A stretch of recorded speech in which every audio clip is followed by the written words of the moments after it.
So, a couple important things about this tune. Number one is you have to play the notes very smoothly and very connected.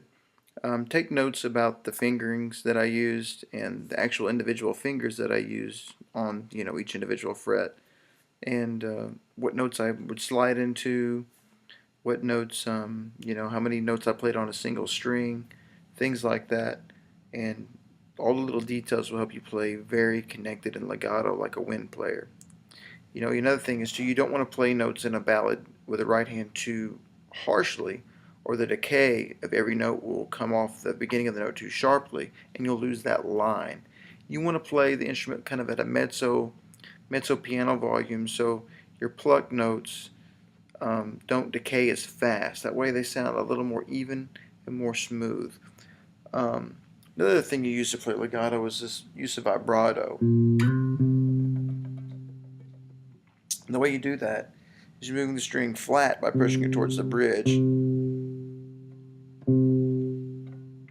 also moving it sharp by pulling towards the nut. When you put them together, you get a nice vibrato that goes on both sides of the note. So it sounds more in tune, it's more enjoyable to listen to, especially on a ballad. Um, Couple choice notes I don't agree with. Look at D7 alt measure. What is that? 22. In a D7 alt chord, you have essentially a D dominant 7 chord. So a D, F sharp is your third, and C is your dominant 7. Then what the alt refers to is the 9s and the 5s. So in an altered chord, the 9s and the 5s are both moved up or down a half step. So like especially the 5. You're talking about the 5 really moving up a half step, the sharp 5. So that would be like, what? A sharp or a B flat. But here we have a B natural. See, this B natural I would play over a chord maybe that like D13, flat 9 or sharp 9, something that sounds more like a diminished scale. But this is more like an altered scale. This sound you would want to play notes out of like E flat melodic minor, or D being the 7th mode of E flat melodic minor, D altered scale. So that B natural doesn't really jive with me really well. But I mean, if you're just playing it for an audition, I don't know, maybe you can just play it anyhow and play the right note. But I'm just saying that's not what I would play over there. Also look at measure 26. You have G flat 9, sharp 11.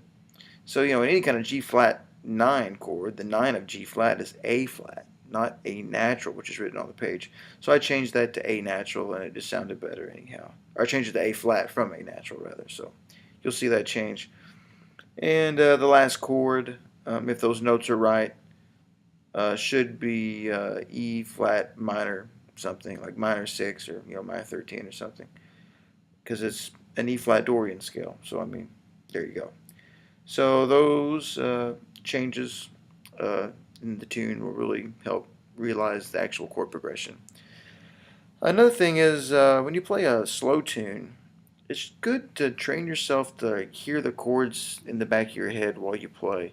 So play along with the demonstration and hear the piano track and the met in the back to really keep the evenness of the beat, but also to hear the kind of gravity of the harmony and hear how the melody that you're playing fits over the chords.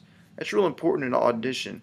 If you practice enough an etude like this that's real slow, that you can still hear the chords in your head while you're playing the audition, it'll really calm your nerves. It'll keep you focused and your mind directed playing through the notes, and you'll be less nervous.